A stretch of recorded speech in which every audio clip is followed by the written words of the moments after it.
ॐ भद्रं कर्णेभिः शृणुयाम देवा भद्रं पश्येमाक्षभिर्यजत्राः स्थिरैरङ्गैस्तुष्टुवागुंसस्तनोभिर्दशेम देवहितं जदायुः स्वस्ति न इन्द्रो वृद्धश्रवाः स्वस्ति नः पूषा विश्ववेदाः स्वस्ति नस्तार्क्ष्यो अरिष्टनेमिः स्वस्ति न बृहस्पतिर्दधातु ओम शांति शांति शांति। उपनिषद आश्रम उज्जैन से नित्य प्रति क्रमशः प्रातः काल के सत्र में उपनिषद प्रस्थान में आज 2 अगस्त 2021 में अथर्ववेदी प्रश्नोपनिषद के चौथे प्रश्न में आप श्रवण कर रहे हैं कि सुषुप्ति निरूपण यानी कि सुषुप्ति अवस्था किसे कहते हैं। मोटे तौर पर देखिए, संसार में असंख्य पक्षियों हैं, पर रात जैसे होती है और रात के समय पर सभी पक्षी अपना दाना चुग करके घूम फिर करके थक करके और वृक्ष पर आ जाते हैं। किसी भी वृक्ष पर जहां उनका स्थान होता है वो आ जाते हैं।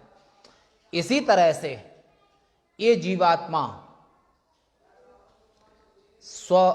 जागृत अवस्था में स्वप्न अवस्था में नाना तरह के भोगों को भोगता है और नाना तरह के भोगों को भोगता हुआ थक करके, जैसे पक्षी थक करके पेड़ का आश्रय लेते हैं, घोंसले का आश्रय लेते हैं, अपने स्थान पर आ जाते हैं, इसी तरह से ये जीव जागृत अवस्था में स्वप्न अवस्था में संसार के अच्छे बुरे कर्मों से थक करके परेशान होकर के और गहरी नींद में चला जाता है। जैसे पक्षियों का आश्रय पेड़ है, ऐसी संपूर्ण जीवों का आश्रय तीसरी अवस्था यानी कि सुषुप्ति अवस्था है। और ये सुषुप्ति अवस्था में हर जीव को सुषुप्ति अवस्था होती है और उस सुषुप्ति अवस्था में अहम सुखं स्वापे न किंचित अवेदिशम, हम इतनी गहरी नींद से सोए तो कुछ भी न जान सके। तो गहरी जो नींद है, न इसमें जागृत अवस्था है न स्वप्न अवस्था है, दोनों अवस्थाएं नहीं हैं। ऐसी सुषुप्ति अवस्था, इसको सुषुप्ति अवस्था कहते हैं। और इसमें सभी जीवों को परम आनंद की प्राप्ति होती है, क्योंकि सुषुप्ति अवस्था में हर एक जीव अपने प्रियतम से मिलता है, यानी कि परमेश्वर से मिलता है, आत्मा से मिलता है। तो अहर अहर ब्रह्म गमयति, हर रोज थकने के बाद जब गहरी नींद में जीव जाता है तब वो परमेश्वर के साथ में एक होता है। परंतु कैसे होता है? वासना, अज्ञान, कर्म वासना की झीनी झीनी चादर ओढ़ करके, माने पर्दा बना करके।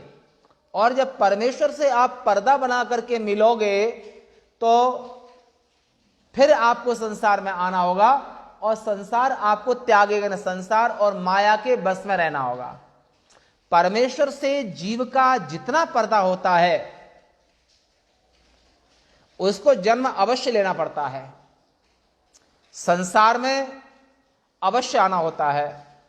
और जो तत्ववेत्ता ब्रह्मनिष्ठ संत जन जब समाधि में होते हैं और आत्म स्थिति में होते हैं तो परमेश्वर के साथ में वो कोई भी पर्दा नहीं रखते हैं।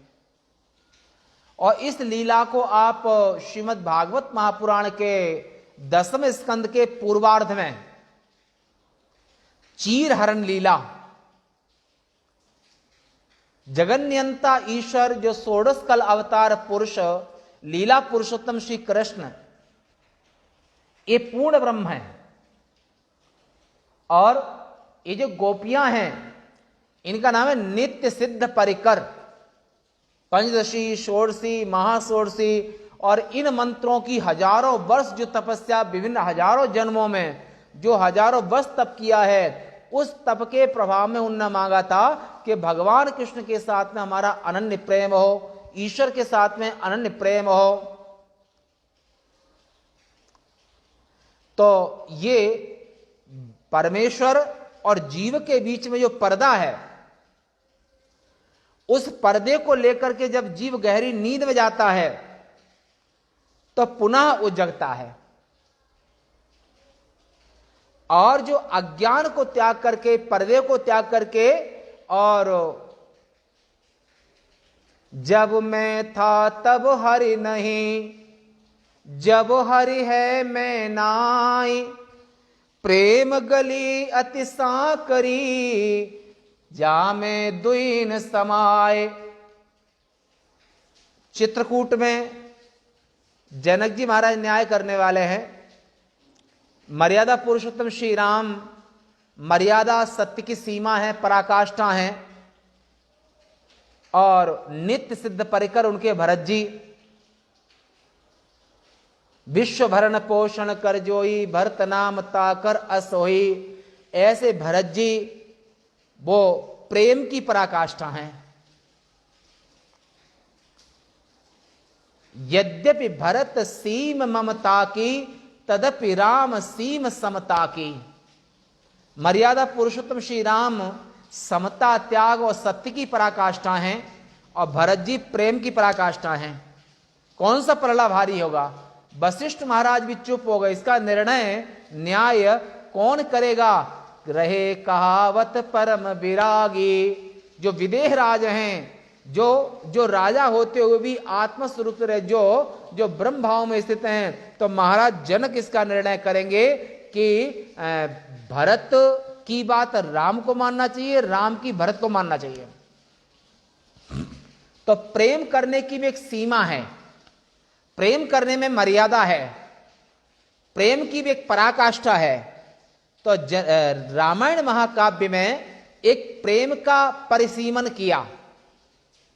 भरत, अगर तुम अपने ज्येष्ठ भ्राता श्री राम से अनन्य प्रेम करते हो, तो प्रेम की एक सबसे बड़ी मर्यादा और सबसे बड़ा आधार स्तंभ है कि वो अपने प्रेमी से, जो प्रेम करता है, वो अपने प्रेमास्पद से कभी कुछ चाहता नहीं है। निज सुख चाहे तासुमति पोची। अगर प्रेमास्पद से प्रेमी चाहने लगा तो उसके प्रेम में खोट है।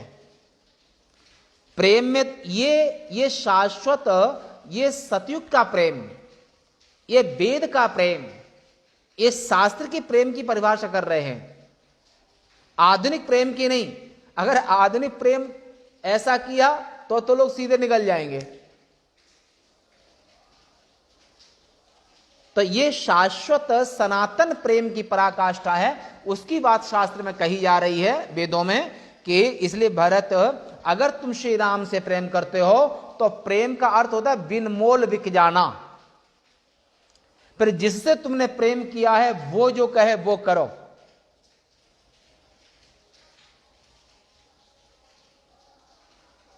भरत ने ऐसा ही किया, उन्हें चरणों में प्रणाम किया कि आप जो आज्ञा करेंगे वो करेंगे। तब श्री राम ने कहा कि तुम अयोध्या का राज 14 वर्ष तक संभालो, उसके बाद हमारी अमानतें हम ले लेंगे।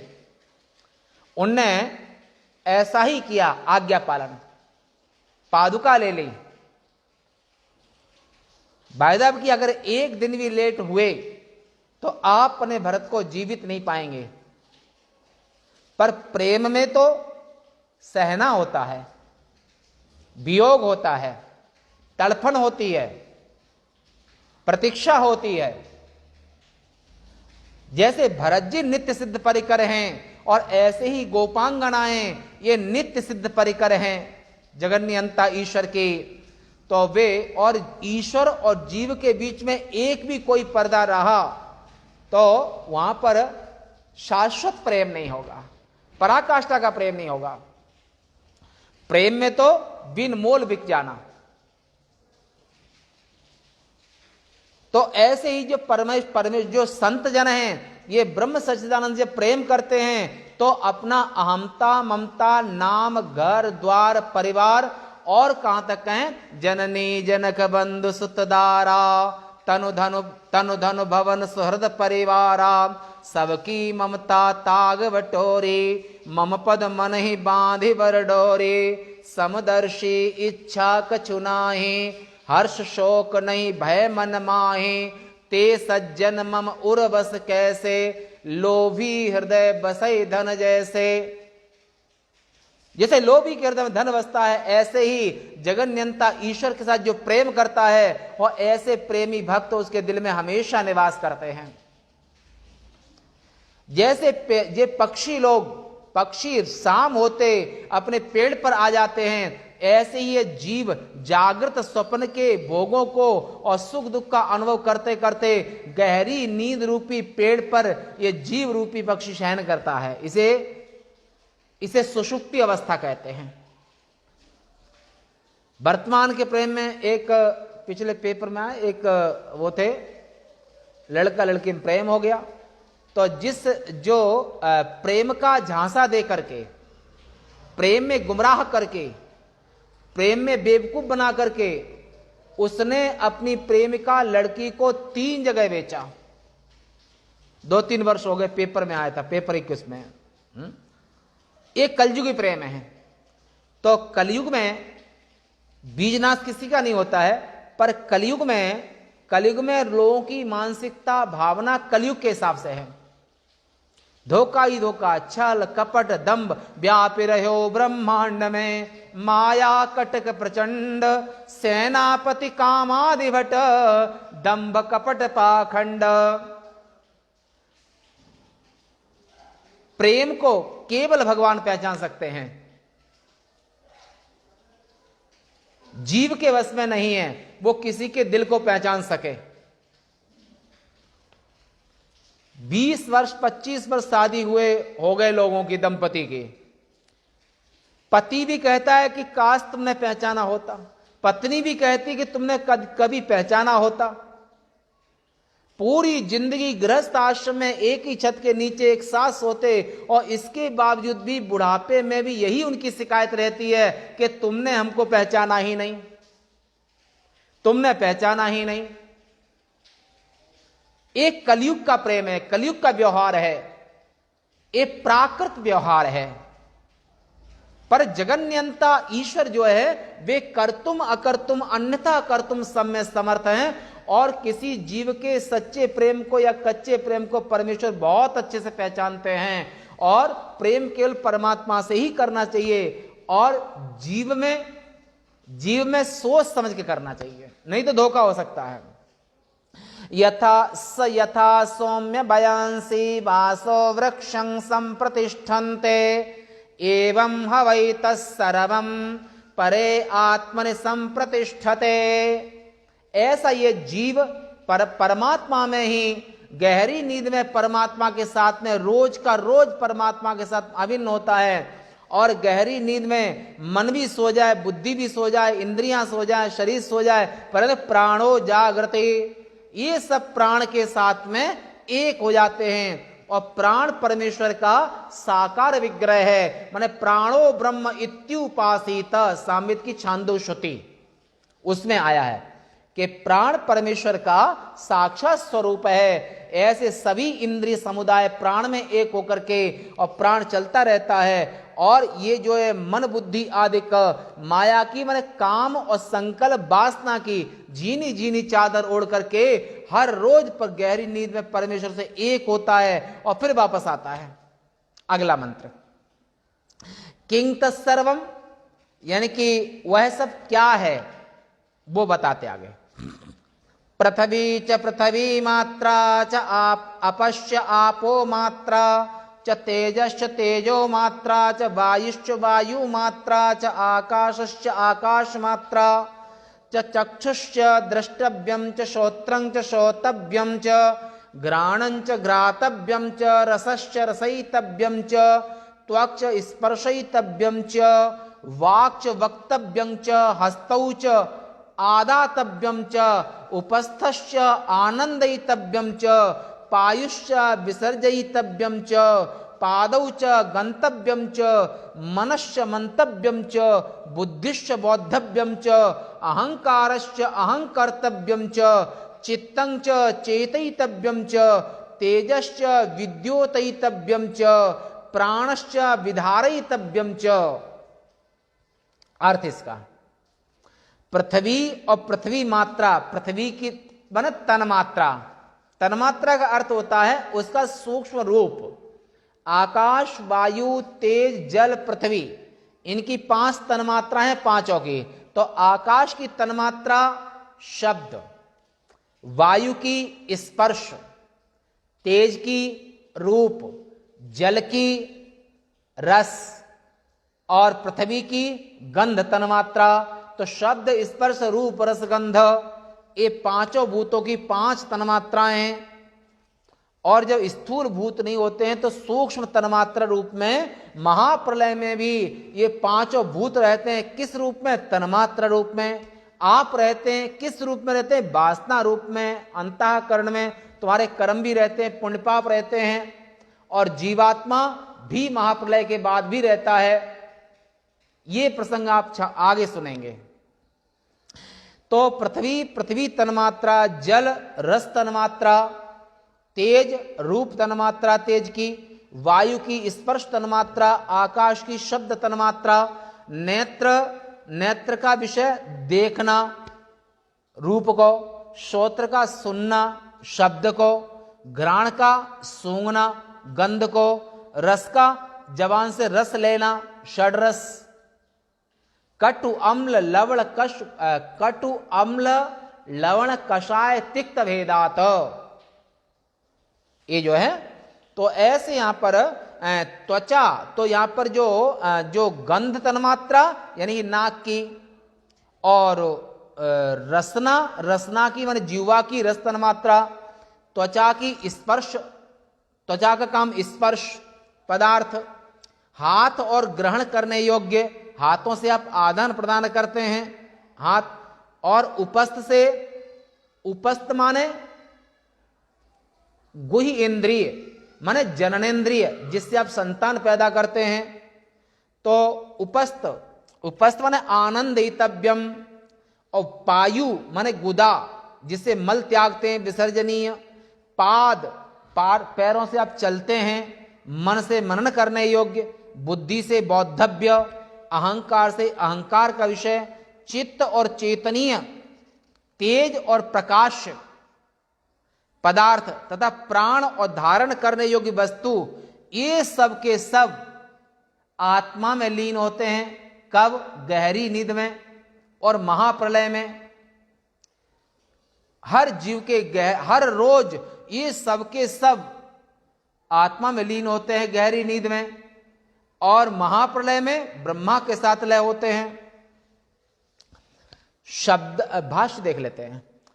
शब्दादि 5 गुणों से युक्त स्थूल पृथ्वी और उसकी कारणभूत पृथ्वी तन्मात्रा यानी कि गंध तन्मात्रा, तथा जल और जल की रस तन्मात्रा, तेज उसकी रूप तन्मात्रा, वायु उसकी स्पर्श तन्मात्रा, आकाश की शब्द तन्मात्रा, संपूर्ण स्थूल और सूक्ष्म भूत इस प्रकार से चक्षु इंद्रिय और उससे दृष्टव्य रूप, आंख का विषय रूप, ठीक है, और रूप, और श्रोत्र का श्रवण माने शब्द, प्राण और घ्रातव्य माने गंध, नाक सूंघती है, रसयितव्य माने रसना, रस लेती, स्वाद लेती है, त्वक्ष स्पर्शयितव्यम, और आप त्वचा से स्पर्श करते हैं, वाक इंद्रिय वक्तव्य वाणी से बोलते हैं, हाथ से लेना और देना करते हैं, उनसे ग्रहण करने योग्य पदार्थ माने उपस्थ इंद्रिय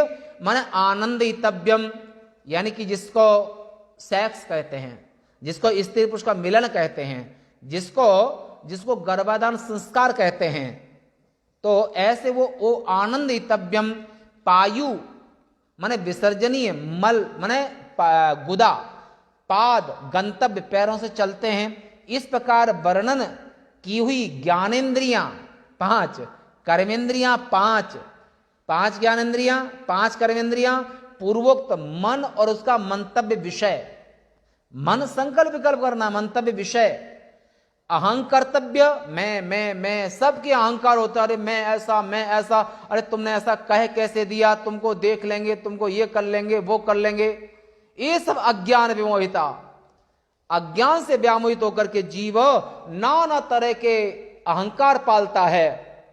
मैं ब्राह्मण हूं, मैं शूद्र हूं, मैं क्षत्रिय हूं, मैं वैश्य हूं, मैं स्त्री हूं, मैं इतना बड़ा हूं, मेरे रिश्तेदार कलेक्टर हैं, मेरे रिश्तेदार मंत्री हैं, आदि आदि। संसार में जीव अज्ञान विमोहिता, ऐसे अज्ञान से व्यामोहित होकर के और नाना तरह के अहंकार पालता है ये जीवात्मा, अज्ञानी जीव। तो उसका विषय अहं कर्तव्य, चित्त का चिंतन करना।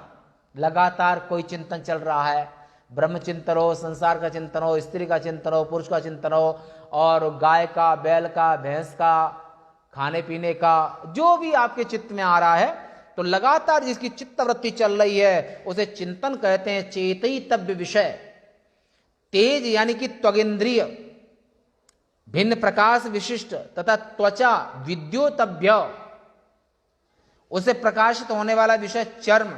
स्पर्श आप किसका करेंगे?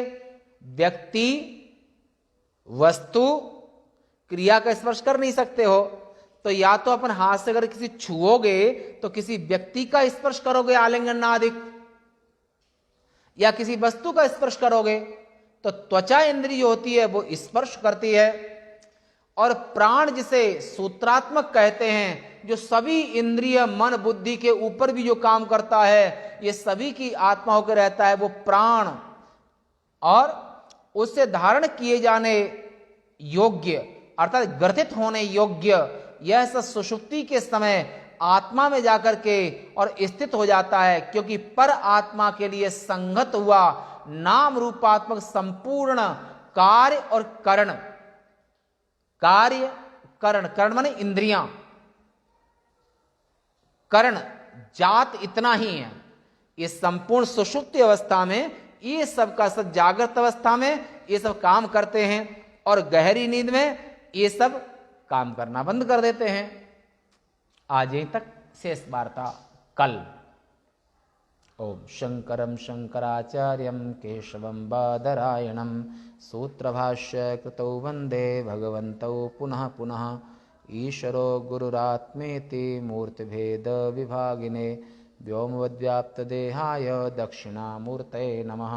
ओम शांति शांति शांति।